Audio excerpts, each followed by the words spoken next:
अमूल्य समय दिनुभयो, त्यसैले धेरै धेरै धन्यवाद। सुरु गरौँ। अब सुरुमा चाहिँ हजुरले के भनिदिनु भनेदेखि हजुरको आफ्नो इन्ट्रोडक्सन दिनुहोस् न। धन्यवाद। इटरी इन्टरनेसनल कलेजको टिमलाई चाहिँ म धन्यवाद दिन चाहन्छु। नमस्ते, म चाहिँ गोविन्द दाहाल। म चाहिँ fast track education consultancy managing director अहिले। एउटा लिडर बन्नको लागि चाहिँ के कुराले चाहिँ प्रेरित गर्यो? मलाई चाहिँ लिडर बन्ने कुरामा चाहिँ म सानैदेखि स्कुल लाइफ, कलेजको लाइफ अनि म चाहिँ विद्यार्थी राजनीति गर्थेँ। विद्यार्थी राजनीति गर्ने क्रममा चाहिँ म विद्यार्थीहरूसँग घुलमिल भएर अगाडि गएर बोल्ने कुराहरूमा पनि मलाई चाहिँ त्यस्तो अप्ठ्यारो लाग्थ्यो। त्यही कुराले पनि मलाई लिडर बन्ने कुरामा चाहिँ मेरो लागि चाहिँ प्लस पोइन्ट भयो जस्तो लाग्छ मलाई। नयाँ विचार र परिवर्तनलाई चाहिँ तपाईँले कुन रूपमा लिनुहुन्छ? नयाँ विचार र परिवर्तन भनेको हामी युवालाई चाहिँ अति आवश्यक कुरा हो। नयाँ विचार परिवर्तन भनेकै परिवर्तनको सम्वाहक भनेकै युवा हो। युवा सधैँ परिवर्तनकै पक्षमा हुन्छ। सहीलाई सही र गलतलाई गलत भनेर चाहिँ युवाले सधैँ परिवर्तनको पक्षमा उभिनुपर्छ जस्तो मलाई लाग्छ। तपाईँसँग धेरै जिम्मेवारीहरू छ, आफ्नो कामहरू छ। त्यो कामहरूलाई चाहिँ तपाईँले एउटा सीमित एउटा डेडलाइनमा पुरा गर्नको लागि चाहिँ तपाईँले त्यो चाहिँ कसरी गर्नुहुन्छ? मतलब व्यवस्थापन कसरी गरिरहनु भएको छ? व्यवस्थापनको पक्ष पनि अलिकति जटिलै हुन्छ। कहिलेकाहीँ काम गर्दै जाँदाखेरि आफ्नो एउटा काम गरिरहेको हुन्छ। जस्तै यो फिल्डमा काम गर्दाखेरि अब जस्तै कलेजहरूसँग डिल गर्नुपर्ने हुन्छ, कलेजहरूसँग कुरा गर्नुपर्ने हुन्छ, आफू कहाँ पुगेको हुन्छ, कलेजको फोन आउँछ, त्यतिखेर पनि आफू चाहिँ अब त्यो सबै कुरालाई छोडेर आफ्नो काममा चाहिँ लगनशील भएर लाग्नुपर्ने हुन्छ। त्यही भएर कहिलेकाहीँ चाहिँ अब काम गर्ने क्रममा तनाव पनि आइलाग्छ, तर त्यस्ता कुराहरूलाई चाहिँ हामीले सामान्य रूपमा लिएर अघि बढ्नुपर्छ जस्तो लाग्छ मलाई। तपाईँ आफ्नो लिडरसिप स्टाइललाई चाहिँ कसरी चाहिँ इन्ट्रोड्युस गर्नुहुन्छ?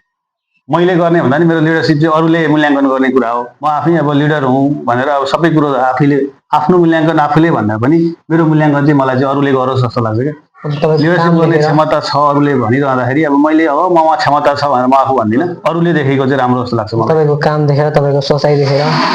अब मेरो काम देखेर, मेरो सोचाइ देखेर नै अब अरूले त्यसो भन्ने गर्छन् कोही बेला। तपाईँ चाहिँ आफ्नो टिमलाई चाहिँ कसरी चाहिँ प्रोडक्टिभ बनाउनुहुन्छ? अब हाम्रो टिमको चाहिँ लगभग 15 दिनमा एक महिनामा चाहिँ मिटिङहरू हुन्छ। टिममा अब के कामहरू भइरहेछन्, गतिविधि कस्तो भइरहेछ, रिपोर्टिङ हुन्छ। त्यो रिपोर्टिङ अनुसार अब टिमले राम्रो काम गरेको छैन भने सच्याउनु पर्ने कुराहरू के छन्, यो कुरामा सच्याएर जानु भनेर मैले जाने बुझे अनुसार चाहिँ मैले टिमलाई चाहिँ निर्देशन दिने गरेको छु। तपाईँ डेली अफिसहरू आउनुहुन्छ, या तपाईँको यति धेरै टिमहरू हुनुहुन्छ होइन, इम्प्लोइहरू हुनुहुन्छ, उहाँहरूलाई चाहिँ तपाईँ डेली आफ्नो टिमहरूसँग कसरी चाहिँ इन्टरेक्ट गर्नुहुन्छ? डेली चाहिँ टिमसँग मेरो कोअर्डिनेसन हुँदैन। 15 दिनमा चाहिँ टिमसँग कोअर्डिनेसन हुन्छ मेरो चाहिँ।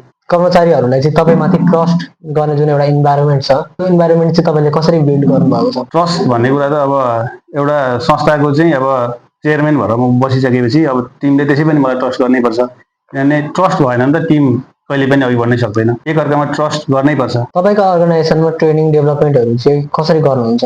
त्यही भएर कम्प्युटर टिचरहरूलाई विशेष ट्रेनिङ दिने गरेका छौँ। प्लस भाषा पढाउने टिचरहरूलाई पनि हामीले चाहिँ ट्रेनिङ दिएर उहाँहरूलाई चाहिँ अब पढाउन सक्ने योग्य बनाएर मात्रै हामीले चाहिँ यहाँ पढाउन लाउँछौँ। उहाँहरूको ट्रेनिङको सर्टिफिकेट सबैभन्दा पहिले मैले लिने गरेको छु। हाम्रो चाहना भनेको पैसा कमाउने भन्दा पनि विद्यार्थी पनि राम्रो उत्पादन गरौँ भन्ने हो। ती कुराहरू हेर्ने। यहाँ काम गर्ने अब धेरै इम्प्लोइहरू छन्, ती इम्प्लोइहरू यो काममा चाहिँ सन्तुष्ट छन् कि छैनन् भनेर चाहिँ तपाईँले सुनिश्चित गर्नुभएको छ कि छैन? गर्नुभएको छ, कसरी गर्नुभएको छ? त्यसको लागि चाहिँ मैले हाम्रो एकजना प्रोग्राम कोअर्डिनेटर सर हुन्छ ध्रुव दाहाल, उहाँलाई जिम्मा दिएको छु। उहाँसँग चाहिँ मैले रिपोर्टिङ लिने गरेको छु। तपाईँले चाहिँ सामना गर्नुपर्ने सबभन्दा ठुलो चुनौती चाहिँ के हो अहिलेसम्म? विद्यार्थीलाई पढाउने र विद्यार्थीलाई पठाउने कुरा नै चुनौती पनि हो, एक हिसाबले मेरो जिम्मेवारी पनि हो त्यो चाहिँ। त्यही भएर त्यत्रो ठुलो चुनौतीकै रूपमा चाहिँ मैले लिएको छुइनँ।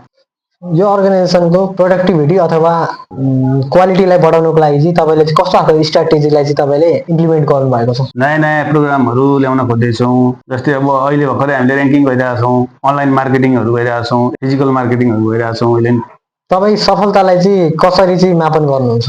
जो मान्छेले मेहनत गर्यो, सुरुमा हामीले स्ट्रङ वर्क गरियो भनेदेखि सफलता खासै टाढा छैन जस्तो लाग्छ मलाई। भोलिको दिनमा हामीलाई पनि हजुरको लेभलमा एउटा आउन मन होला।